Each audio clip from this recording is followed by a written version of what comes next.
violencia cuando se hace cine político, y es cuál es la camiseta que te estás poniendo, si te estás poniendo la camiseta del activista o te estás poniendo la camiseta del cineasta, porque lo que no debería pasar es que se combinen las dos. A mí me parece, por ejemplo, que en este caso, en el caso de Softy, todo indica que el realizador, y tú me lo confirmaste un poquito con ese contexto que me diste, empieza como un activista, pero termina rápidamente como un cineasta. Y por eso es que empieza a sembrarnos dudas. A mí me parece muy interesante como te propone un tema y luego duda de ese tema. Sí, te propone el tema del activista y rápidamente empieza a dudar del activismo y de los resultados del activismo y de lo que genera, de lo que debe ser la prioridad. Te habla del camino de la política como el camino y luego rápidamente te dice tal vez no, o sea, es muy difícil luchar contra eso. Y yo creo precisamente que lo que debe hacer el cine en tiempos de posverdad, que también de eso habla la película, es generarnos la posibilidad de reflexionar profundamente sobre asuntos complejos, sin miedo a esa complejidad, sin reducir los discursos, porque creo que gran parte de la violencia que seguimos viviendo y que sigue circulando en estos momentos en los medios masivos de comunicación y obviamente que se trasladan a la vida, al mundo del activismo político, viene de una simplificación de los discursos, o sea, de un ubicar el discurso en A o en B, en blanco o negro, en bueno o malo, en conmigo o contra mí. Y los medios contemporáneos, como las redes sobre todo, nos mandan cada vez más a esa polarización y a esa simplificación de los discursos. Entonces creo que sí, una tarea importante tiene que hacer el cine político en este momento es alejarnos de esa simplificación y permitirnos dudar y permitirnos reflexionar pero de manera profunda sobre asuntos complejos, porque es que nuestras realidades no son sencillas y no son son complejas, no son de una sola mirada, son muy, muy complejas. O sea, yo siento que la mayoría de nosotros estuvimos muy identificados con la realidad keniana, estando tan lejos nos sentimos tan cerca. Y la película nos permite a lo largo de esos 90 minutos como transitar por un montón de preguntas, hacernos, sí, generarnos, cuestionarnos, que creo que eso es lo más importante. Claro, y además es una película en la que el héroe pierde. Claro. O sea, no es un héroe unidimensional que tiene un viaje hasta que gana unas elecciones y logra un cambio, sino de alguna manera viene como con una decepción, como bueno, valió la pena, hasta dónde vas a seguir con esta lucha, poniendo en riesgo tu familia. Y eso es una de las cosas que también quería comentar contigo. Y si quizás lo has visto en el trabajo de campo sobre tus documentales, y es dónde se traza esa línea entre luchar por una causa y tu familia. Hasta qué punto se pueden combinar o balancear las dos o tener un equilibrio sin poner una en riesgo por la otra. A mí me parece que eso es lo interesante y tal vez por eso la película se llama así, ¿no? Porque este es un héroe que es inusualmente, pues uno tiene la idea, y la verdad es que debe ser así, que un líder social y un activista político es mucho más fuerte, es mucho más rudo y se la juega al todo por el todo. Y este personaje tiene también esa otra mirada y también se deja permear por todo lo que jala su familia y lo que jalona su mujer, y eso me parece muy humano, o sea, que humaniza mucho al personaje.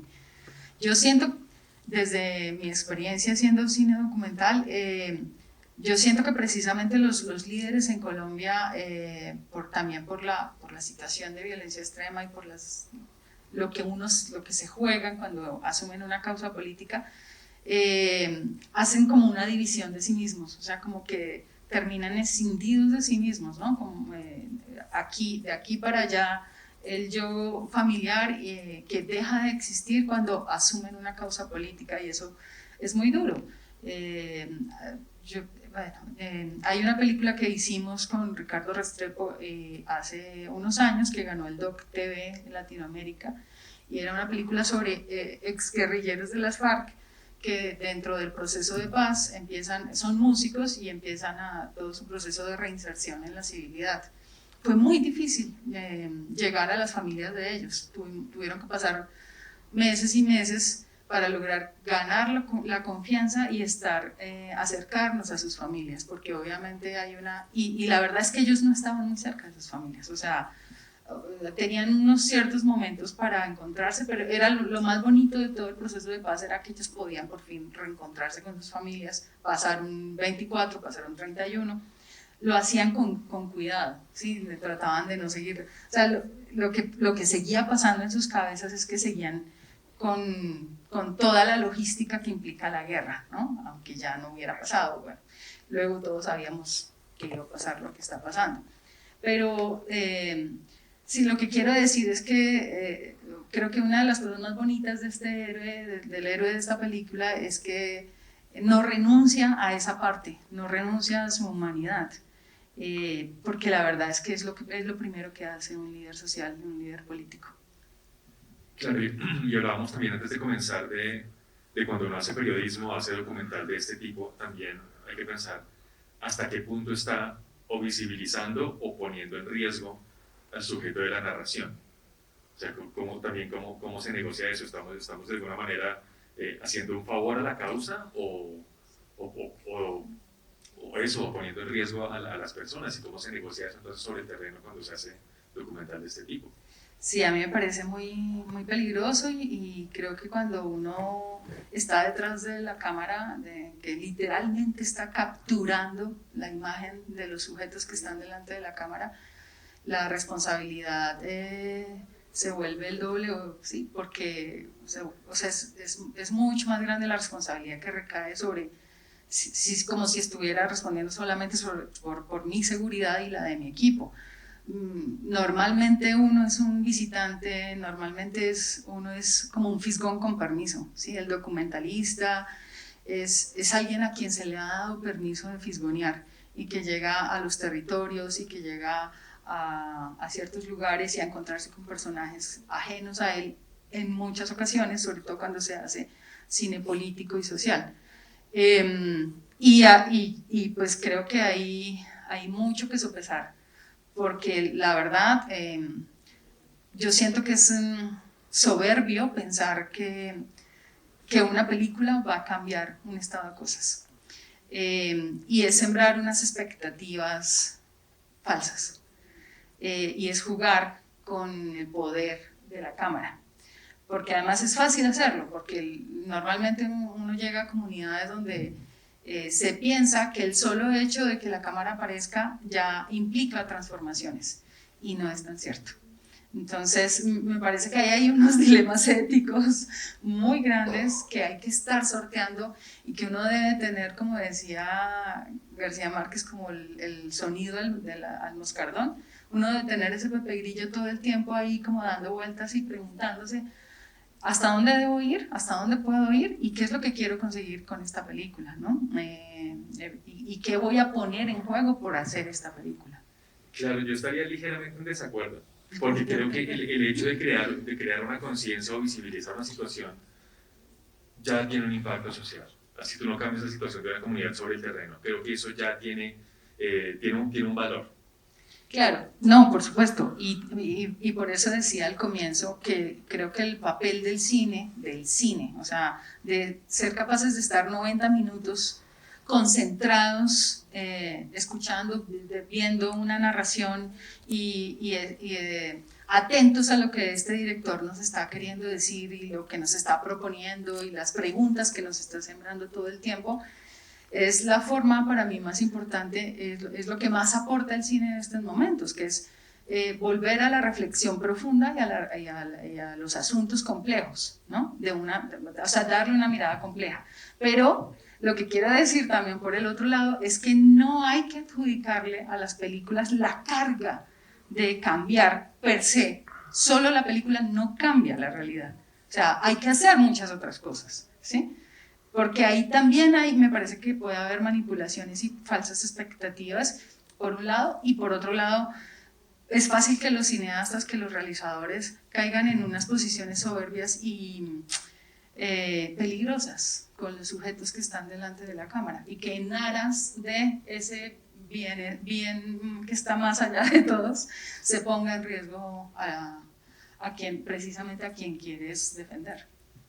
Y yo creo que ahora sí, un poco volviendo a lo que se hace referencia al comienzo, creo que un poco del valor de esta película y quizá de lo que ha contribuido a su causa, a su digamos, éxito internacional quizá, es que está filmada, está abordada con mucha ingenuidad, me parece.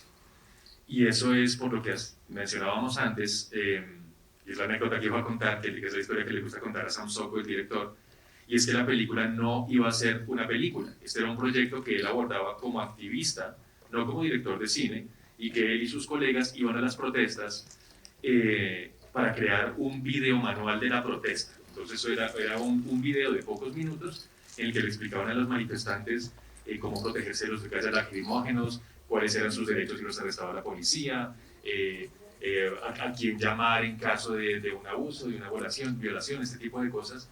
Y mientras estaban sobre el terreno se encuentran con Boniface Mwangi, que encuentran que es un tipo súper carismático, que tiene una forma de protestar súper creativa y que además tiene pues un viaje personal que es justamente multidimensional, que no es solamente un tipo que es un líder de arengas, sino es un tipo que era fotoperiodista, después evoluciona en un líder social, en un activista, y finalmente evoluciona en un político.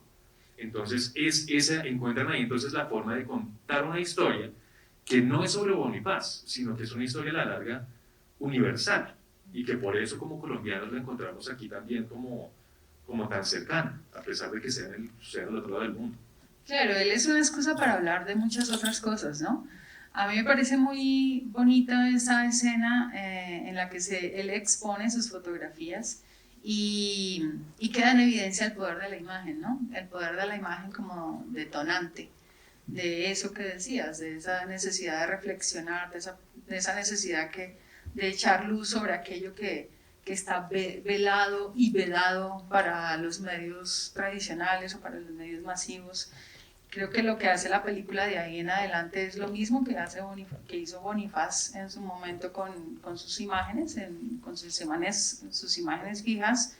Lo hace el director de la película de ahí en adelante, develando todo lo que pasa con el sistema democrático y la gran dificultad que implica pretender cambiar el sistema desde abajo como es lo que debería pasar. Como lo dice algún periodista de la radio, si después de leer un libro la persona no es igual, también el mérito para quienes hacen este tipo de documentales, porque quienes tenemos la posibilidad de verlo no podemos salir igual. Muchas gracias.